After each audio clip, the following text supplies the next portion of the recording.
Hey, Phantomaniacs! Welcome to what may or may not be Warthog Wednesday, depending on when I decide to post these videos, but I believe it will be.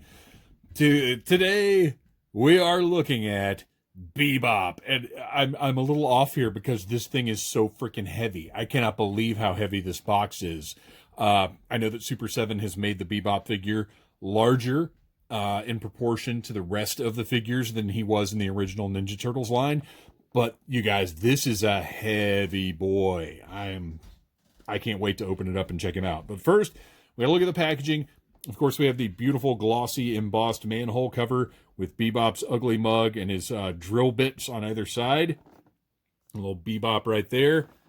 And then on the back, of course, that famous logo. This packaging is so classy and so top-notch that, as I've said, I actually have trouble throwing it out. I still have all of my Ultimates packaging right now. But we're going to pull that slipcover off. Oh my gosh, this guy is gigantic. I love it because I always, in the cartoon, Bebop and Rocksteady were way bigger than the Turtles. But in the toy line, they were kind of the same size. I think Bebop may have been a little bit larger, but not as much as you wanted him to be. So Super 7 has kind of taken the license to make a massive, heavy figure out of this guy. I love it. I want to open him up and get him out of there. But first, we got to take a look at the biography. Bebop, powerhouse punk enforcer for the Foot Clan. Bebop is the mutant punk rock hog who could slam dance his way through any crowd. This road hog warrior dares to shave his head in blatant opposition to the establishment and his parents. Behind his mohawk ponytail, cool shades, and all-star tennis shoes lurks the heart of a pig, ready to pulverize the Turtles. Guided by the evil Shredder, Bebop is willing to roll in the mud to snort out the Turtles. His 2 turtle shoulder pads cover a grotesque array of safety pins, tattoos, and junk food. He sounds even more disgusting and awful than he looks.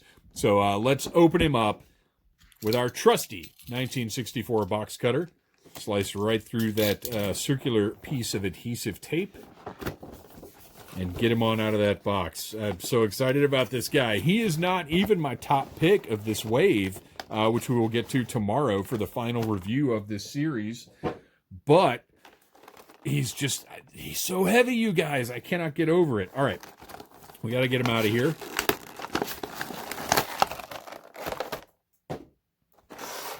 And of course, we have 2 separate trays. I'm going to cut through a little bit more tape. All of these Ultimates figures sport this same style of, he's got an extra bit of tape in here, and I wonder if it's because the figure is so heavy, it needed that actual support of the other tray to keep everything upright in the package. Because I'm telling you guys, I know I've said it many, many times already, this is one heavy action figure.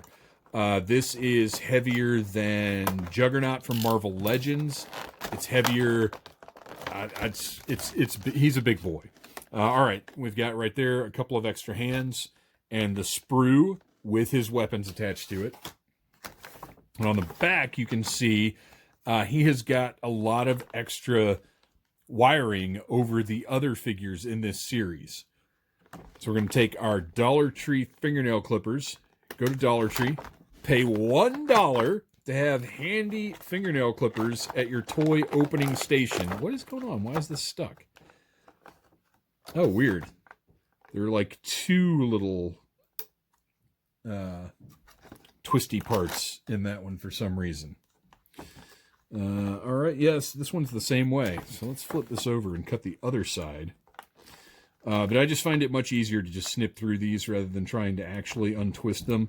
Just seems like a big pain in the butt. And you get started, then you realize you're twisting the wrong way, and then it doesn't come out. Not that this process has been all that easy. Look at this extra, what is this? What is this extra little loop that they've thrown in here? Just to foil the ease of my vaunted Dollar Tree fingernail clippers. What a tremendous pain in the butt. All right, there we go.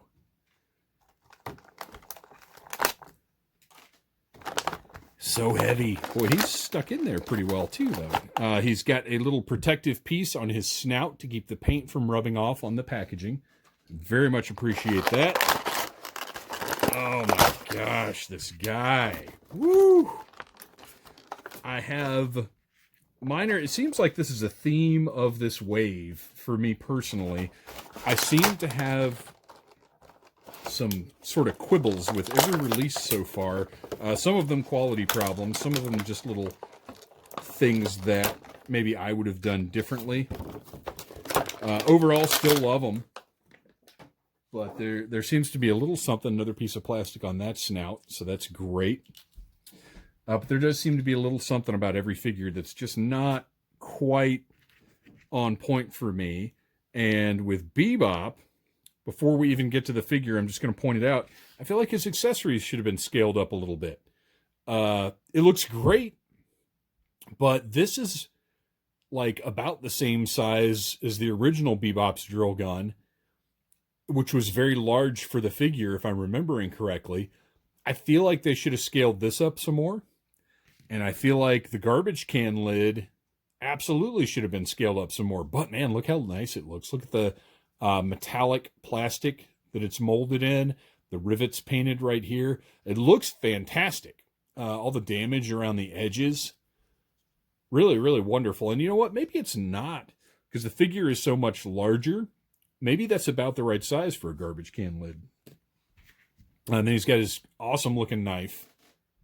It's great. I love this. All the different paint, all the details. And then the figure itself. And you can see, like, look at how tiny. Let's get that elbow bent carefully. Might be a little bit of a chore to get the drill gun into that hand, depending on how soft the plastic of the hand is. I don't know that this is going to want to go in there all that well, because it's so, the hand is so thick and big that this might fight me a little more than I'm willing to deal with on video. Yeah, that's just not going to go in there. But I mean, you can see this thing is tiny. I feel like, look, don't get me wrong, I wouldn't want to be hit with this anyway, but I really feel like this drill gun should have been about twice as big as this. Really odd decision there, in my personal opinion. But it looks great. Love the paint, love the sculpted detail. It's faithfully recreating the original. It just really should be bigger, I think. All right, the figure itself is massive and heavy and colorful and is just Bebop like you remember him. I love it. His knee brace is actually a functional piece. You can see here where this is part of the leg.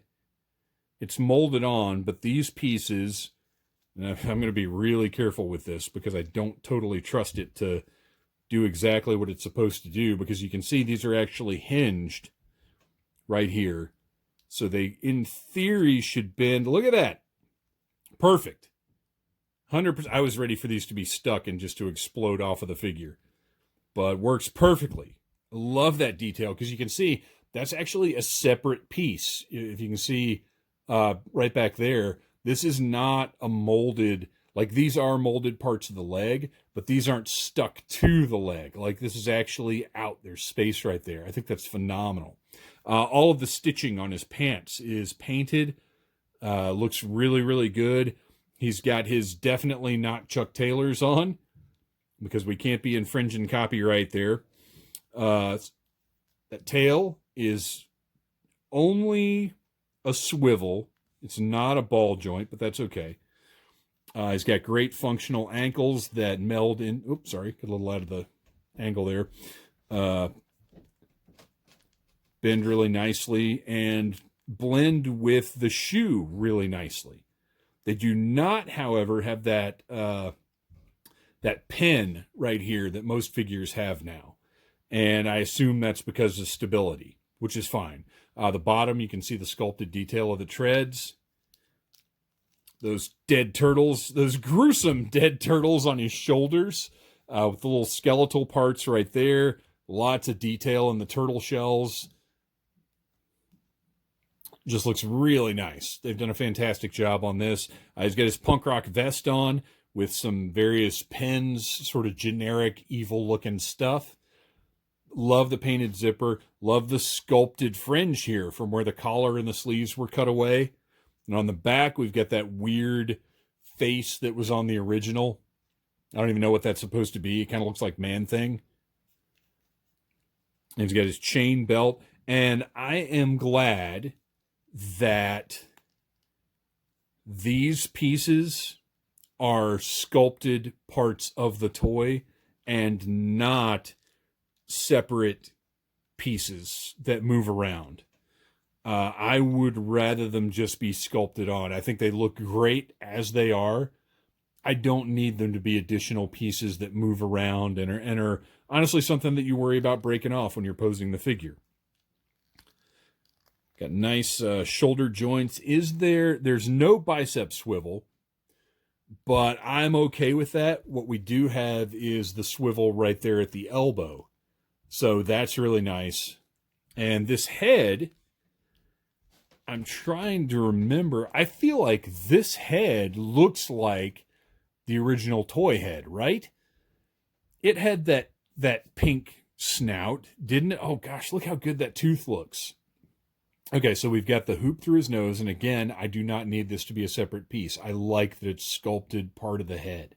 He's got his sort of wacky sunglasses on, but look how good those teeth look.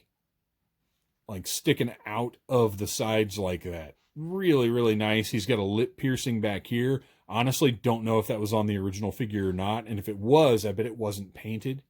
Not positive, though. So I believe this is the original toy head. And this was perhaps the package art head. I'm not positive about that, but it's the exact same sculpt. It's just this one is missing the pink paint of the snout. And I don't know which one I prefer. I think I might like this all brown one a little better. Oh, look at the earrings. I just noticed the earrings up there as well. I might prefer this all brown head. I'm not sure. Obviously, this one pops a little bit more because it has the additional painted detail. But this brown one, let's see if I can get this off pretty easily, and we'll do a little comparison. So there's our pink snout that I think is accurate to the original toy.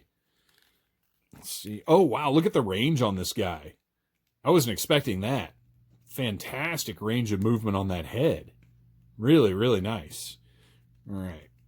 Let's see. Oh, easily pops off. Great. Big giant ball joint, easy to deal with. Now, let's get this one on. Maybe. Again, he's got pointy parts, so it's kind of hard to get the right grip. There we go. To get that head on. Really impressed with oh yeah, I think I do like this one better. I think I do. It's, I guess, more toy looking. I don't know. All the pink paint on the other snout, it just looks a little weird to me. I think I prefer this all brown. And now I can't, looking at it like this, I have no idea which one the original toy was. But I just feel like I remember him having that pink snout. But I think I like this brown one better.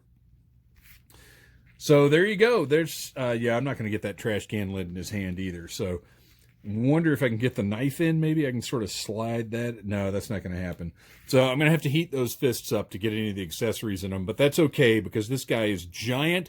He's beautiful. I am absolutely thrilled with him. I wish his drill gun was a little bit larger. But another incredible modern take on one of my favorite toys from my childhood. I love this line. I hope it goes on for a long, long time. Thanks for watching, you guys. Like, share, subscribe, and tune in tomorrow for the last figure of Teenage Mutant Ninja Turtles Ultimates Wave 2. Thanks for watching.